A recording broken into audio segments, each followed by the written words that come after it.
Assalamu alaikum warahmatullahi wabarakatuh. Welcome to another episode of Did You Know with Shuraim. I am Nasruddin Shuraim Abdul Mu'min. Today we have an amazing guest, none other than Aisha Shuaibu. I've been willing to have her on the show for a long time just to discuss, how she became, or rather how she reached where she is today. And alhamdulillah, by the will of Allah, Allah brought her today. Aisha, it's a pleasure to have you on the show. Thank you so much for having me. Thank you so much for coming. I'm so excited. I've always wanted you to come on the show, but it seems you're scared of the cameras. I'm not the biggest fan of interviews, but I do appreciate your platform and I appreciate you for having me on. Thank you so much for coming. And I also want to appreciate you for being an amazing friend and being an amazing sister. For a long time, it's been very difficult to have conversations with certain people in terms of being open, being vulnerable. But every time I come to you to seek your advice, you give that platform for me to be able to be vulnerable, tell you my problems. And alhamdulillah, most of the advices you've given me have been some of the best advice. I ask that Allah bless you and bless your family. Thank you for trusting me. So let's go into our conversation for today. I'm not going to make it difficult, inshallah. I've seen that, you've achieved so many things over a short period of time. You've gone from, owning just a restaurant to sport to so many stuff you're doing at the moment, despite the circumstances we find in the country today, despite the, the stereotype on women like you in terms of women from Arewa and likes of it. Now, tell me, let's take a journey back to your early days. Let me understand what kind of person you were then that have made you become the kind of woman you are now? Well, I am the daughter of a military father, and my mother was a stay-at-home mom. Mm-hmm. But in the course of our lives, at some point, my father served 2 states as a military administrator. And during that time, my mom was very active.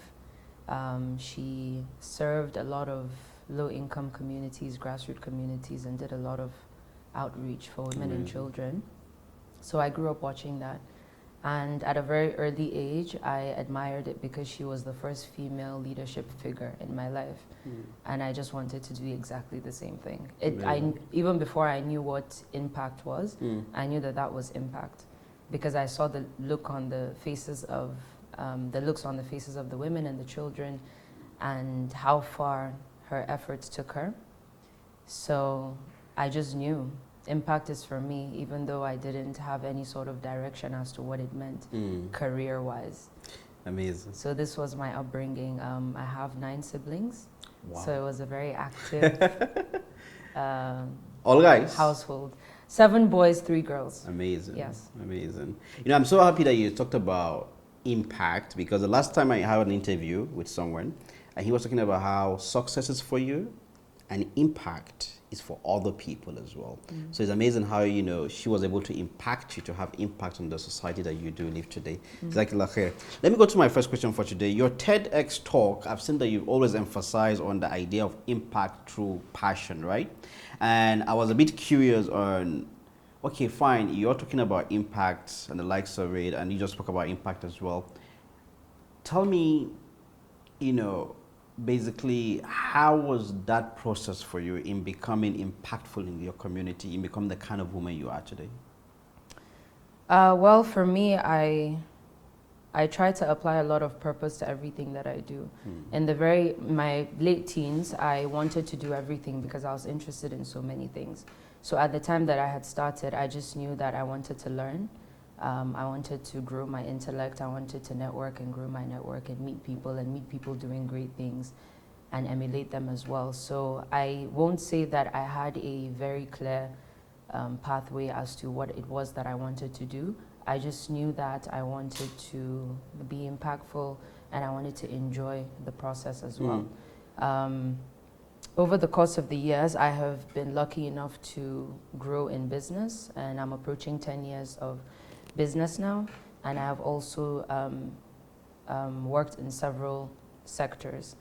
And all of these sectors were after I started one thing and then I developed skills and then I decided to venture into the next thing and then the next thing. So it's really interesting how when you're growing something, when you're doing a business or whatever, you're able to recognize certain skills that are being developed in you, and then that being translated into the next possible business venture or opportunity. So that was what happened with me. So tell me, before you started, your entrepreneurship journey and going through your passion, did you work somewhere before? I worked during my NYSC year. Where? At the National Universities Commission under Chris Mayaki, a brilliant man. Amazing. And he was the highlight. Working for him was the highlight of my NYSC year. Other than that, I felt like it was a bit of a waste of 1 year. But it also affirmed how much I didn't want to do a 9-to-5. I always told my father. So after that, there was no 9-to-5? No. I always told my father it wasn't for me. I always knew I wanted to be an entrepreneur. But that was where I confirmed it, because I felt it was too limiting.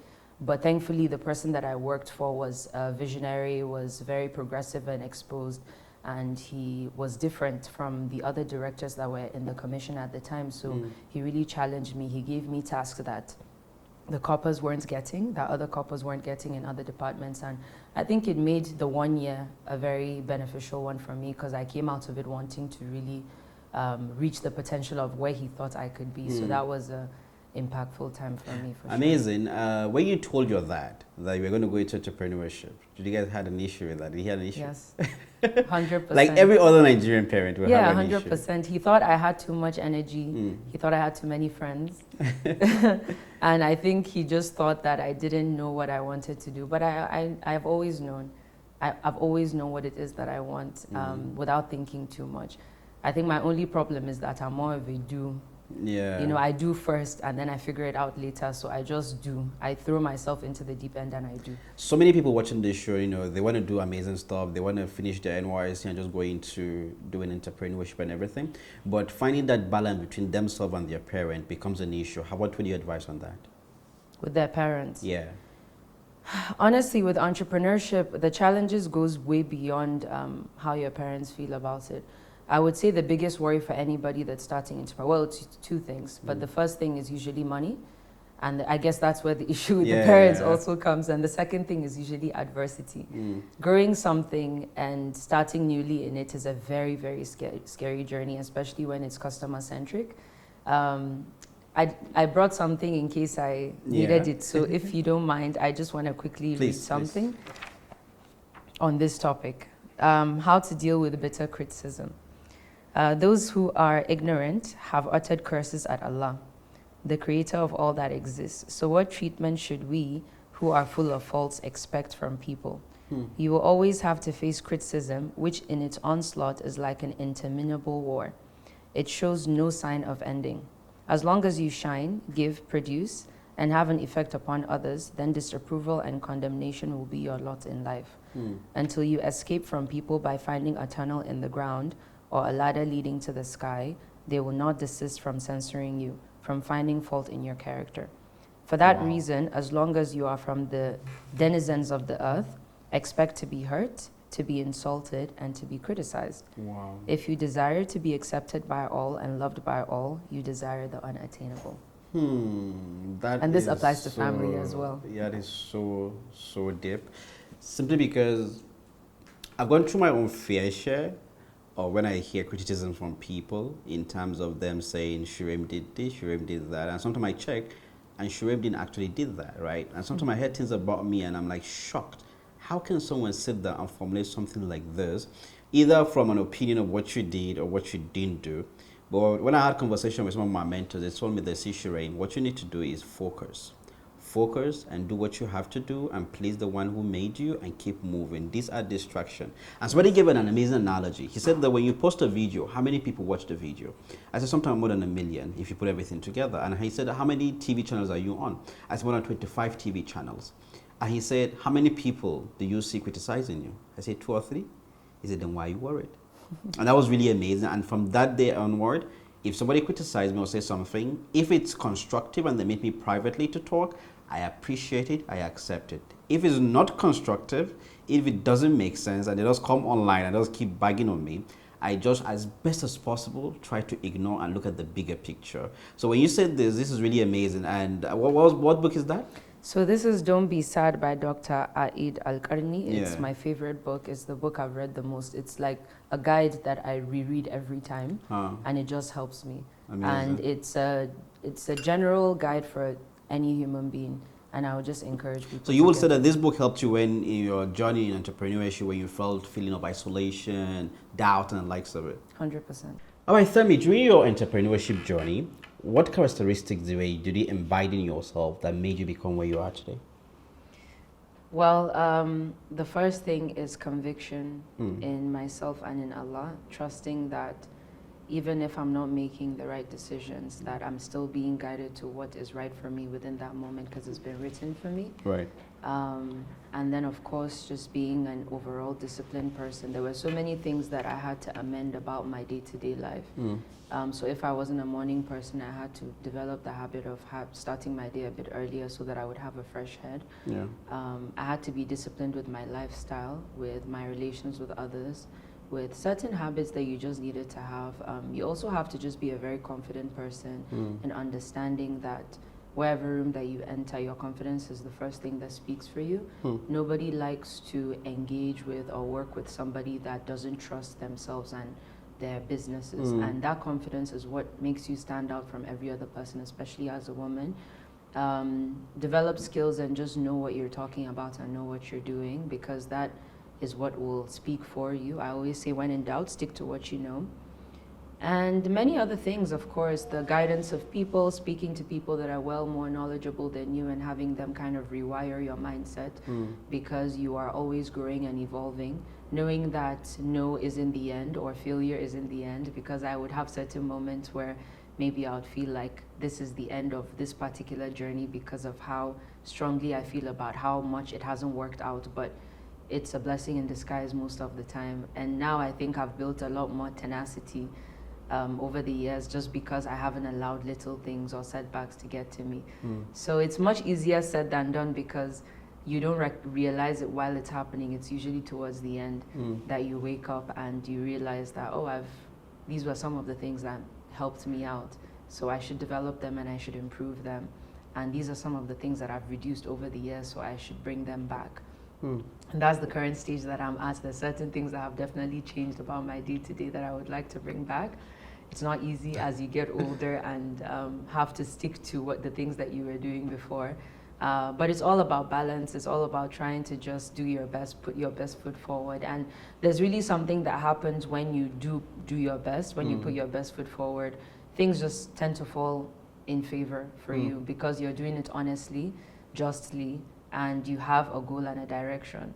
So the best thing would just be to always prepare for the worst, but then not to expect it, not to anticipate it. And it's the mindset that I have, so I get disappointed less and it keeps me focused. Always prepare for the worst, but don't anticipate it. You know, that's beautiful because I always prepare for the worst and I always anticipate it, but now I'm going to change that mindset. So tell me, you know, a lot of people say when you get successful, you change, people change. And I've seen people say that to me, you know, close friends of mine. Oh, Shuraim, now because you think you're there, you've changed, your character has changed and the likes of it. How do you look at such statement and what do you say about that? I think that it is common to change when life has dealt with you, not necessarily in a negative way, but when you just grow and have you ever heard the saying that when you learn, or the more you learn, the more you don't know, or the more you know, the more you don't know. Yeah. So what you tend to realize is that the more you know, if you actually do commit yourself to learning and growing in life, the more quiet and isolated you become, because as your mind expands and you take in new information about the realities of life and faith, you become a bit more introspective and isolated, which is a great thing, by the way, to get a clear head. I would say success is also relative. Most of the time it's internal. There's so many people that have a lot of material things but are not happy and are not content. So you have to decide for you what makes you content. For me personally, choosing to do what I enjoy makes me content. It's making impact in the lives of people makes me content. And then of course defying the norm of the average woman and doing things differently makes me content.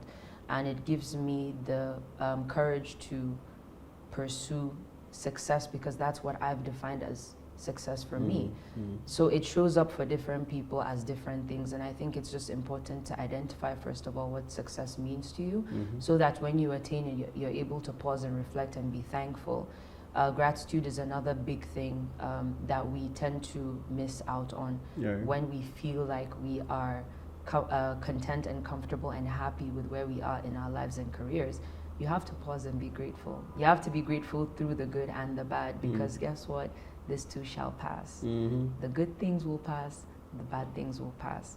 So you don't have a choice but to be grounded, because you're up here today and you're going to be down here tomorrow, and vice versa, and that's just how life goes. So try not to think too much about success, because the world that we live in at the moment is extremely has mixed up the meaning of success. Blame it on capitalism, blame it on the media, brainwashing, blame it on whatever your environment, but you have to really know yourself and really know what success means to you. For somebody, success is just good health. For me, an added definition of success is life just being, again, content, being able to just have the convenience to take care of myself and my family is my definition of success, and that's enough for me. Amazing. Another deep question will be, are you happy or you're just content with your situation? To me, it's the same thing. When I'm content, I'm happy. If I'm content and I'm not happy, I'm not grateful. So it's one of one. The thing is, you also have to apply grace to your situation, to you as a human being, because you are a human being. So even if you're content in life, you're not always going to be happy per se, because we're people. We go through series of highs and lows, and there's days where you feel a certain way and you don't even know why you feel that way. Everything is going fine in life. Apply grace, because you're a human being and life can be extremely unpredictable. Different people experience different triggers. A trigger for you may be that, okay, this was what I wanted to achieve this year. I wasn't quite there yet, and then you're instantly triggered because you just feel like a total failure. You know, you have to kind of take a step back now and go back into a bit of isolation and reflect, and then you can find some gratitude. Again, easier said, but it's just it's a cheat code to navigating life, and to understanding yourself as a human being as well. You spoke about grace. Have you ever experienced, I know the grace of Allah in your life, in everything you do, Allah is always there. Allah always gives you the grace to do stuff.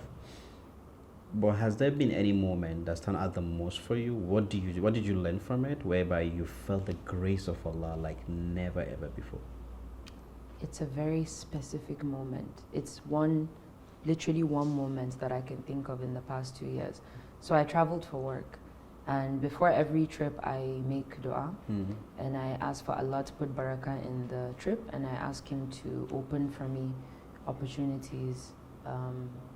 You know, I manifest it with His name, and I say, you know, Ya Fatah, I'm going on this trip and these are my expectations. If that's what is best for me, then open for me opportunities and manifest this thing that I want.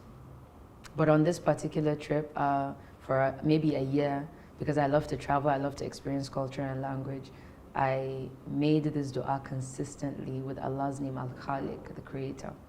And I said, Ya Rab, Ya Khaliq, give me the gift, the opportunity to travel this beautiful world that you created, and allow me to ponder on your greatness as I do so.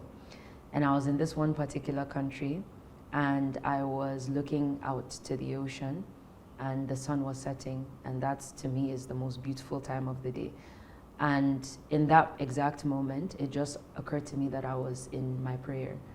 And I just said, thank you for listening. Literally, I just said, thank you for accepting the dua, because it was a random moment. It wasn't that anything was given to me in like a material sense.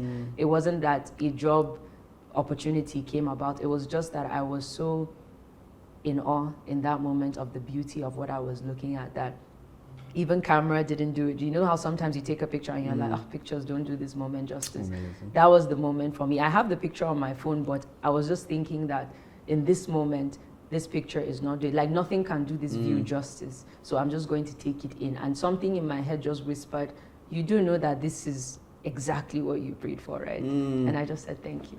SubhanAllah, I so relate with this, because recently I was in Dubai, and this morning, just before Subhi, I and my friend Umar, we went to see how the moon goes down, you know, how the moon sets down. Yeah. And we played subhi there. And it was very cold, but I was just sitting there and I was thinking. And Umar took a picture of me sitting. And I was going to take a picture, but I told Umar that, nah, this can be explained through a picture. You know, the picture won't be able to give the true nature of what I feel inside me. What I realized at that particular moment was that I was living the life that I had prayed for, but I hadn't taken time to focus and understood it for a long time. And at that point, I was crying because I saw that Allah has basically given me everything. And coming back to what you said earlier, if you're not careful to see how much you've been blessed, you lose the opportunity to be grateful to the one who has given you. So at that point, I was so grateful. And that really makes, and I totally relate with that. I'm happy that I relate with that. Yeah. All right, now, a lot of ladies are going to be watching this. A lot of girls from northern Nigeria, across different geopolitical areas in Nigeria will be watching this. And some of them want to start businesses. I know you're influential. You get a lot of emails from different people who want to start up businesses. They want to become amazing women. They want to do great stuff. What advice do you have for them? If you're to give them in 1, 2, 3, what do you think they should first do? I think you need to know yourself. You really need to know who you are, because in understanding yourself, you understand Allah and you understand why certain things happen. I want them to know that you need less than you think you do. You don't need to hear back from that mentor that you're chasing. You don't need as much in your pocket as you think. You don't need to reduce, demean, disrespect yourself or go against your morals in order to get ahead. The truth is there's just really no shortcut in life. You're going to face so many things, and in the beginning you just have to begin to build that strength in order to withstand what's ahead for you. And that's why I said know yourself, because you will definitely be tested along the way. But when you know yourself, you're a bit more grounded and you have less expectations on people, and you are accountable more to yourself. So if you do something and you know that it was just the worst thing that you could have done, you're accountable directly to yourself, not to your circumstance or to anybody else, but to you. And then you make adjustments and you fix up. So I'll just say know yourself and know that you need less than you think, and don't get brainwashed by what the world is trying to sell you. Many people are not content with their lives. Don't try to replicate somebody else's life in yours. No two lives and homes are the same. I know sometimes it seems that way, like it would just be easy to do this, and then before you know it, you think you may end up like this person. Take your own path and get to know yourself and your interests and your capacities. And then lastly, I would say learn, develop some skills, have some value to bring to the table, because there is nothing that anybody can tell you if you come with value.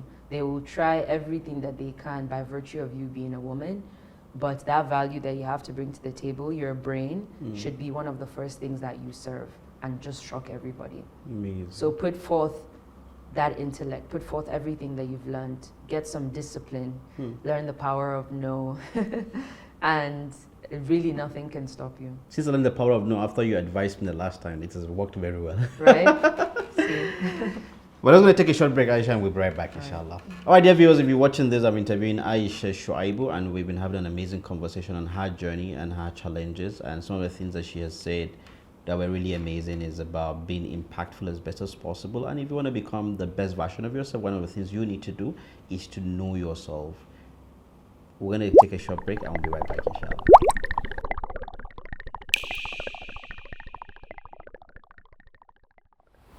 All right, welcome back. We've been discussing with Aisha Shuaibu. Aisha, thank you so much for being on the program. Of course. I've been having an amazing time, by the way, and the answers you've given are very thought-provoking. And I'm so happy that I was able to relate with one thing, at least in your life. Okay, let's go to one of the things that you do at the moment. You do sport. Now, in Arewa, in Nigeria, it is not a norm to see a woman in the sport career, doing sport, basketball, organizing events. And the last event I see you organize was basically sport business. and bringing people to have conversation about sport. And that gave me an idea. I'm like, oh, I'm going to do a summit about sport, because I never thought people talk about sport. I also thought people just go, they play, and that's it. But tell me, how have you been able to navigate within this area of sport as a woman, and as a woman from Arewa? So I'll just give a bit of context as to how I even landed in this industry. So sports was a huge part of my upbringing. We played lots of basketball and we went running, and we were a very athletic household. My father challenged us in that way, and it was a lot of fun. Now coming to this stage in my life where I've played a particular sport while I was a kid, to now noticing that there's opportunities for it to be a business, not only to be a business, but to harness the opportunities for that business and see what we can do to transform our country and to transform the lives of the youth. So that was how SWA Sports came about. Our focus area is consultancy through the games of basketball, American football, and we're not really limiting ourselves, but for now, those are the sports of focus for us. And we want to be able to make huge impact in Nigeria and around the African continent through this sport by helping athletes, sports professionals, organizations develop initiatives, build infrastructure, organize educational programs to really show to people that sports is not just a player career. It's also a huge industry for non-players. So for me, it's just my means of setting the path for other young women to also emulate and to see that your career prospects don't have to be the careers that you've always heard of. It can also be a sector that you may be interested in and may want to pursue, but a different discipline from playing. And it's an entire ecosystem and value chain. We have sports. One player in sports has agents and nutritionists and doctors and lawyers and so many other things. One league or one facility has so many things that allows it to come together. And when you look at fan experience, there's branding, there's sponsorships, there's broadcasting, there's so many elements that allow for things for people to enjoy the sporting experience depending on what sports you like. So the purpose of the work that I do is twofold, is for it to run successfully as a business, which we're trying to grow and scale at the moment. And the second part, for people to really recognize that, first of all, it's a huge tool for Nigeria. We're a youth populous country, and it doesn't make sense that we are not using sports as a means of, first of all, getting our young people busy, getting them active, getting them healthy, getting them turned away from negative lifestyles. And then from an economic growth perspective, for Nigeria to really leverage off the benefits of infrastructure and revenue generation through sports. So it's a lot of things that we are trying to do simultaneously.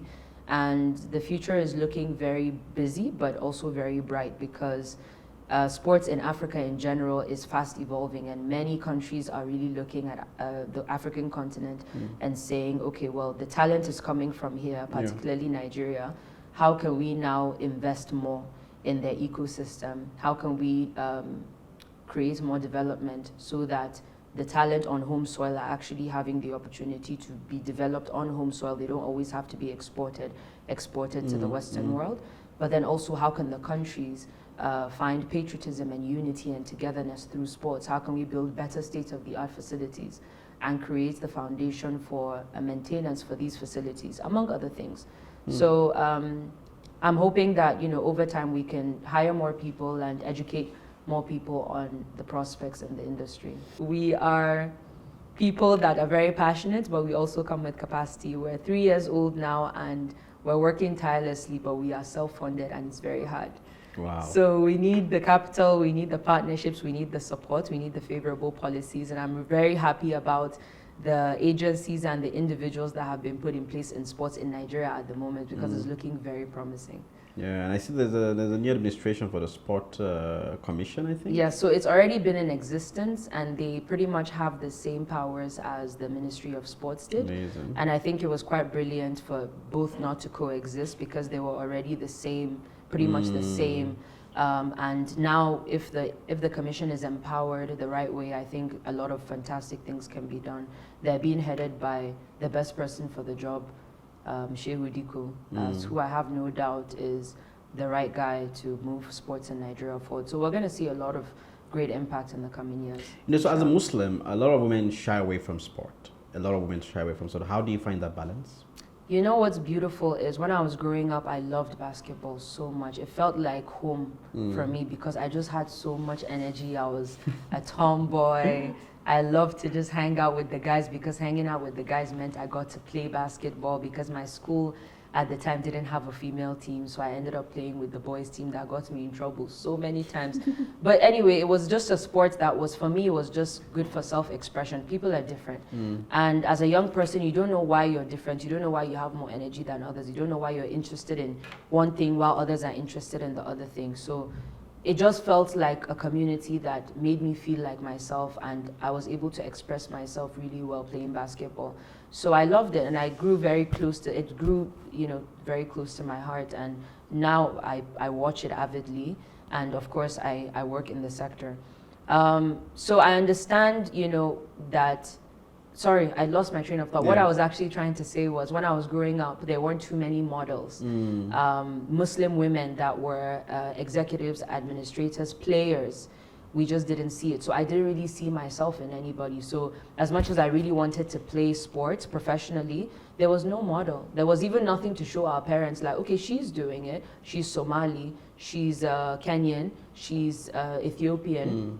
She's doing it, I can do it too. We didn't have that growing up. But in the last 10 years, there's like hijabi basketball players and football players everywhere. Muslim communities are now creating their own little teams because they understand that both young women and men need sports as an outlet to not only be healthy, but young people go through a lot of different things, and sports is just one of those things that helps you. It gives you the discipline, it gives you so much tenacity. It teaches you about tenacity and about wins and losses, and the character development is incredible. So I would say that be brave enough to, if you can't play a sport, that's fine, of course, but explore the industry because there's space for you. We need more capable and brilliant people, particularly women, to be administrators and executives and to start their own sports companies and agencies. And we need to see more women in leadership positions in the industry because that's the only way that it will grow. That's the only way that female participation will grow on all levels because we know our issues more than anybody. Nobody's going to look out for the female athlete more than a female executive and a female coach and a female referee. We understand ourselves and our issues more than anyone. So I would just encourage you, explore, look into it, and then you can also come and work for me. I know it's well male dominated. Yes. And tell me, have you ever experienced some sort of, somebody looking down on you in that aspect when it comes to sport or thinking they don't know what you're doing? It has happened, but not in the capacity of me being a woman. It's affected me more being young. Because for some reason, and this is an Africa problem, any room that you enter, people, one of the first things that they do is they just try to, red flag you based on the first reason, their reasons or their perceptions as to why you cannot bring any value, whether it's you being a woman or you being young. But a big Africa problem is that we just don't give our young people enough of an opportunity. During the US elections, I remember watching CNN, and from the correspondents to the people that were working at the conventions to everything that was happening, it was all young people, some of them teenagers. I think there's a mayor in the US that's 20 years old. So it's like, at what point can we now begin to create opportunities for young Africans to lead? We keep saying not too young to run. We keep saying, give us a seat at the table. We keep saying, give us an opportunity. But are you really giving us an opportunity? Not really. It's a battle that we're fighting on a day-to-day basis. So for me, that has posed as a bigger threat than me being a woman, because the woman thing has never really been an issue for me. The first thing I bring forth everywhere I go is my mind. I want to show you immediately that I know what I'm talking about. I can teach you. I may not know as much as you, but just based off the amount of work I put into learning, I can probably add a lot of value to what you're building. So I don't even allow myself to feel intimidated or anything just because I'm a woman. It's the youth thing that's now a problem, because people are just very quick to demonize you because they think that you're too young to be in the room. I totally agree, because Why? I lost a position recently that was supposed to be amazing, and the only reason they gave was you're not above 30. Yeah, no, that doesn't make any sense. And I was very angry, by the way. I was Yes. so angry at that. And it makes sense what you just said about young people not given the opportunity to lead, to become the best version of themselves. Talk to me about mentorship. Has anyone impacted your life so far, whether you know them or you don't know them? Many people. One of my mentors said to me that you need 5 people in your life.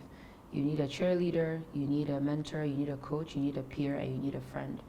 And I had to seek out the definition of all of these things, because after he told me, he said, do you know what the role of each of them is? And we went over what each role was. Amazing. And it's actually extremely fascinating when you think about it, because you think you have peers in your friends, but you don't, because you are all on different career journeys. So when you sit down to catch up with your friends, you're not always able to connect based off your work, Right. because you're all experiencing different things and you're on different levels.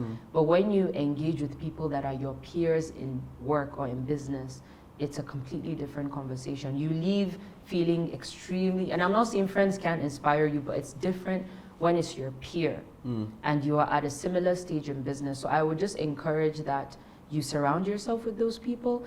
On the mentor thing though, what I will say, especially to young women, is you don't need anybody to hold your hand. A lot of the people that you look up to don't know what you think they know. They will waste your time. Not only will they waste your time, you just end up being somebody's assistant or in a role that really isn't meant for you. I would just say be inspired by people the right way.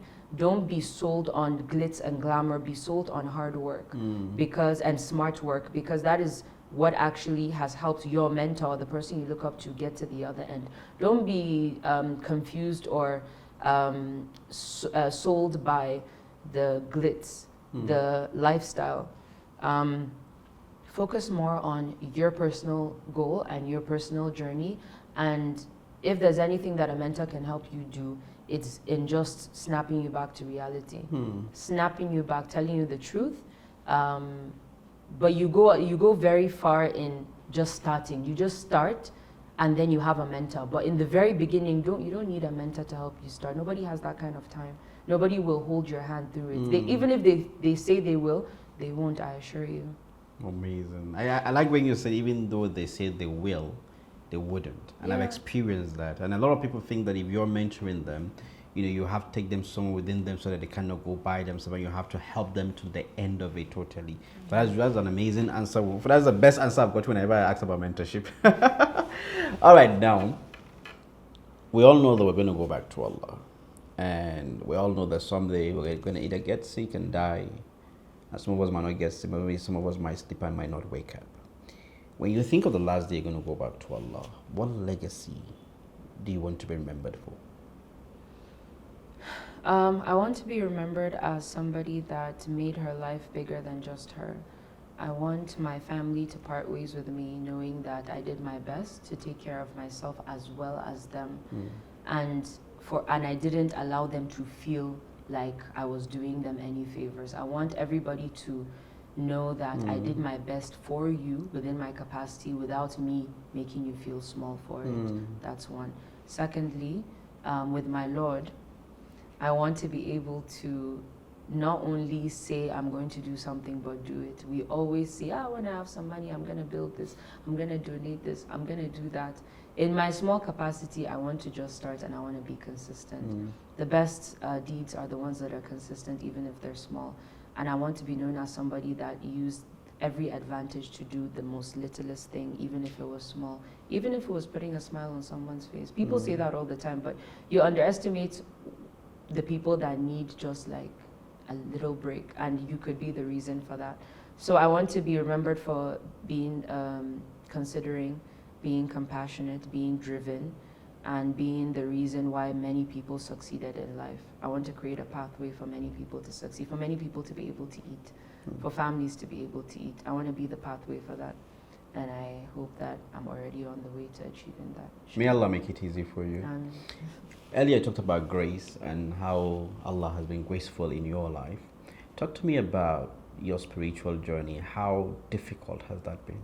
Or how easy has that been? Oh, a spiritual journey is never easy, you know. It's high, it's low, it's doubt, it's feeling like you're not enough. It's consistently feeling like you're not doing enough. Consistently. There's nothing that haunts me more in my life, knowing that you're not doing enough. From my teachings, or from my learnings, because I'm not the one doing the teaching, I have now realized that it's a positive thing to always want to be your best, even if you're not there yet. To be haunted by how much of a work in progress you are is a positive thing. So I hope to remain a work in progress. I would say that there's one or two cheat codes to life. It's something that has really, and that this is how I want to actually answer this question. I want to just encourage that we find one or two cheat codes leaning on faith. And a big one for me, and I don't know if people say this all the time, I will just tell you that I promise you this has been like a huge reason for me to be able to juggle plenty things is dhikr. Dhikr is so simple. But I'm telling you, my sister has asked me once, she was like, just random day, I think I was opening my restaurant, and she just said to me, no, I think I started my sports company and I was preparing for an event. And we were alone, and she just said, how do you get the energy for all of this? Because there was so many things happening at the same time. And I just told her I didn't know. But in my head, I knew that it was because of consistent dhikr. Like, at odd times, you're traveling, you're in the car, you're sitting down watching TV, doing nothing, just dhikr. And you just wake up with energy.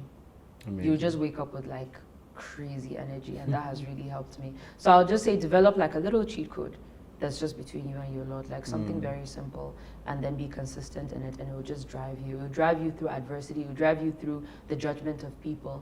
We're in a social media age, and everybody just feels like they're perfect and they're warriors of the deen. And it can be really hard for young people because they feel like they have to be perfect, and it's cause for so many people to just be driven far from the deen. And it's because of the way that we convey. The reason why a lot of us choose to learn from certain scholars is because of the message, the way that it's conveyed. It's not because of anything. It's not because we prefer this country to this country. No, it's the means, it's the message and the way that you are conveying, because everybody knows you're not speaking to here, you're speaking to here. You know, and if you don't engage people the right way, you're going to lose them.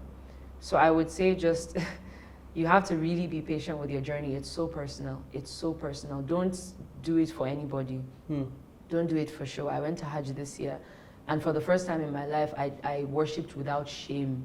In what I mean by that is, you know, you're doing tawaf, and you're doing tawaf, and you're bawling, you're crying. First time in my life that I think I cried that much in public.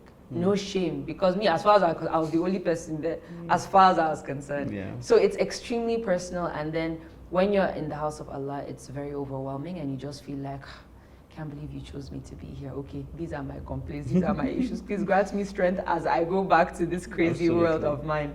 So it's extremely difficult. There's no right answer. But all I'll just encourage for people to do is learn, keep learning. The more you learn, the more you realize you don't know anything. Judge people less, carry your eye from people's business. You know, protect the secrets of your loved ones, protect their well-being, protect their dignity, and apply grace to yourself. Wow. Now I'm speechless. You actually answered the next question I was going to ask you on how people or religious clerics have, impacted your spiritual journey, but you've answered that. They have been everything. Yeah, honestly, they have been everything. And I think so many people in the world will attest to COVID year being their transformation year. My COVID year, I extremely mourn the people that we lost in the world. I lost so many family members that were already sick, and COVID just took them. But it was my favorite year since I've been alive, because for the first time in my life, and I've always been an extremely busy person, but for the first time in my life, everything just went quiet. And for the first time, I had time to study. I had time to read more Quran. do more tafsir and take a deep dive on all the many series that I bookmarked and never went back to, you know. Your favorite Umar Suleiman series? Yes, Sheikh Omar Suleiman, my gosh, so many of them. I have such a long list, but these people's work, transformational, and it's the way that they convey, it's the way that they teach. They get here, they speak to here. And everything that you've ever done wrong in this life just comes weighing heavy. It's very overwhelming when you have a spiritual reawakening. It's extremely overwhelming. You just crash. But then when you rise from the ashes like a phoenix, you look at life completely differently. So that was a big moment. And then the second moment, of course, is October 7th. Those are the two, I think, they were the two opportunities for the Ummah to be transformed, because then they became the litmus test. Okay, how do you now view the world? Okay, this is Allah's test for us. You are seeing it, it's happening. How do you now view the world? The people that you used to worship, all these things I used to worship, all these things I used to watch and do, places you used to go, do you look at it the same? Okay, now wake up. And the world will continue to face such tests until the entire Ummah has woken up. Takena is telling me that time up, but I'm not going to end this until we go back to the passage you just read. And earlier you just talked about how, you know, people just want to criticize today, and people find it fun to criticize. And today people do halal gulma. They sit down and they say, oh, this person is mashallah, tabarakallah, they are so terrible and they've done A, B, C, and D. And personally, I've seen that how that has affected me deeply, and how what people might say that is not correct, you know, what it does to me as a person. Like, I was so demotivated for a long time to do anything. Why? Because I'm like, okay, fine, I'm just doing this stuff. I didn't say I'm this stuff, but you guys are putting me on this particular pedestal, and then you're assuming that I should do A, B, C, and D. And that really affected me deeply, and it really affected so many things I was doing at that point, until I had to take like a long break to really focus and sit down and think about myself and be able to like take the right kind of step I needed to take. But before we end the show, if you could read that passage again, and after you read it, tell us what it means to you in situations whereby people look at Aisha and say, Aisha, you're doing this, you're doing that, you're doing this, or you've done this, you've done that, you've done that, and they just want to criticize and put you in a box. How to deal with bitter criticism. Those who are ignorant have uttered curses at Allah, the creator of all that exists. So what treatment should we, who are full of faults, accept from people? You will always have to face criticism, which in its onslaught is like an interminable war. It shows no sign of ending. As long as you shine, give, produce, and have an effect upon others, then disapproval and condemnation will be your lot in life. Until you escape from people by finding a tunnel in the ground or a ladder leading to the sky, they will not desist from censoring you, from finding fault in your character. For that reason, as long as you are from the denizens of earth, expect to be hurt, to be insulted, and to be criticized. If you desire to be accepted by all and loved by all, you desire the unattainable.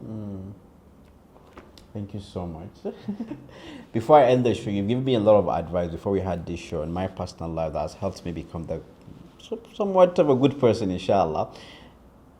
Give me one advice now, on air, that would benefit me and benefit every young person watching this program at this moment. And then we end the program for today. I hope that in your lowest hours, you remember that all the work that you do is bigger than you. I hope you know that it's what your children are going to watch when they get older, look back on. It's going to be the reason for their motivation, for their self-criticism, and it's going to be the threshold for them to reach or to go beyond. You have already set the tone for the future, your name to be carried on. So do not be discouraged. Don't deviate from your path. In times of doubt, trust in Allah, trust in divine decree that everything you're doing now and you're going to do in the future has already been written.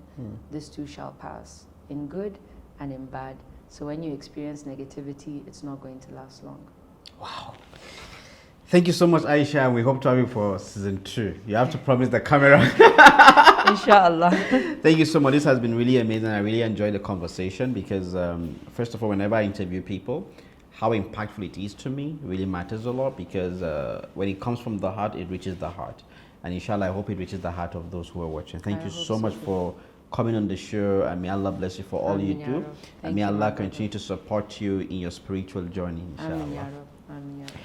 Dear viewers, I'm speechless, and alhamdulillah, as you all know, as usual, we try to make this episode as therapeutic as possible and be real as possible. So you've heard what she said. Whatever you've heard was never ever meant to miss you. It has been predestined by Allah that you're going to hear it. So this is your chance to unleash your innermost potential, or fix whatever you need to fix, or be hopeful for whatever you're doing. And always remember that Allah is always there for you, and la taqnut min rahmatillah, never ever lose hope in His mercy. And always look at your dream makers, and not your dream killers, basically, because you're definitely going to meet your dream killers. But when you meet the dream killers, don't try to be like them by doing exactly what they do to other people, and that is the mistake we make. So when they insult you, halas, be patient, and don't go insult them back again with your people. Allah make it easy, and until the next episode, I leave you all in the care of the most gracious, most merciful. Assalamu alaikum.